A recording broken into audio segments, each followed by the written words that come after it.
Je vais vous partager des convictions et ce qu'on a observé depuis 15 ans à l'Institut français du leadership positif, basé sur 6 recherches scientifiques. D'abord, je pense que la nature même du management a tendu à changer. Avant, grosso modo, on attendait que les managers fassent les choses bien, c'est en gros fixer les objectifs, contrôler, encadrer. Aujourd'hui, on attend d'eux qu'ils fassent les choses justes et c'est super difficile. Prendre des décisions difficiles, délicates, insuffler de l'énergie, être exemplaire, être influent. La sécurité psychologique alors qu'on est entouré que d'incertitudes. Ma conviction, c'est qu'on a plus besoin de leaders que de managers. Et le premier pas à faire en tant que leader, c'est être le leader de soi. Et c'est le plus difficile parce que si manager est une compétence, pour moi, être un leader, c'est un processus transformationnel.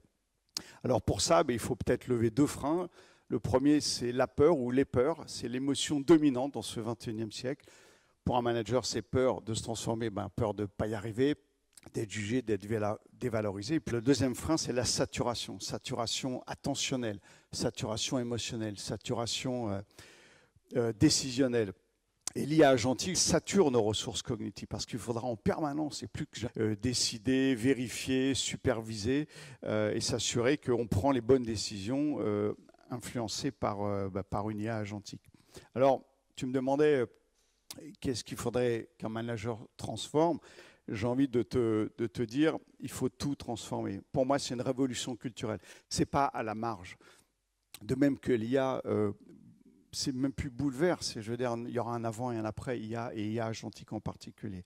Donc une révolution culturelle que nous on propose, qui est plutôt que de diriger du haut vers le bas de la pyramide, ça c'était le modèle du XXe siècle. J'espère que vous êtes tous d'accord avec moi.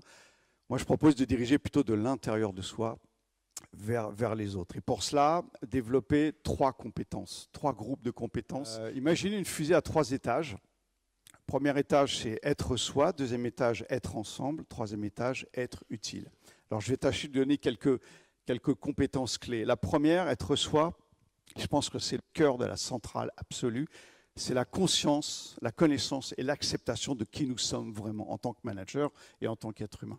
Et ça se travaille en développant notre attention ouverte, notre authenticité. Le deuxième groupe, peut-être le plus important et l'intéressant, c'est être ensemble. Être ensemble, c'est écouter son cœur et son corps, peut-être plus que son cerveau, qui va lui déléguer de plus en plus de tâches à une IA agentique. Chouette, donc il nous restera ce que l'IA agentique ne peut pas avoir, c'est un cœur qui bat. Donc écouter son cœur et son corps, juste pour libérer son empathie, voilà. Deuxième qualité dans ce groupe de être ensemble, de compétences, c'est pour moi une qualité absolument fondamentale, c'est la flexibilité, d'autres l'appellent l'agilité. La flexibilité mentale, c'est être capable de changer de point de vue facilement, de se remettre en question régulièrement, de combiner toutes les intelligences humaines, artificielles, collectives. Et puis, pour terminer ce deuxième groupe, du être ensemble, c'est cultiver une qualité fondamentale. Ce n'est même pas une compétence, c'est l'imagination.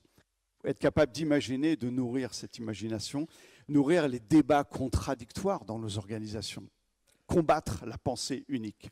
Et enfin, le être utile, c'est d'abord et avant tout cultiver ce que j'appelle la lucidité, la clarté de l'esprit dans une pensée critique. J'ai envie de chaque manager à devenir des journalistes d'investigation. Penser par soi-même plutôt que de laisser l'IA nous dire quoi penser. Questionner nos sources, maîtriser les critères de décision. C'est ce qui nous restera en tant que décideur. Parce que le piège de l'IA, c'est qu'elle est beaucoup plus convaincante dans 2/3 des cas selon la revue Nature que l'être humain. Et puis enfin, curiosité et amour et goût de l'apprentissage.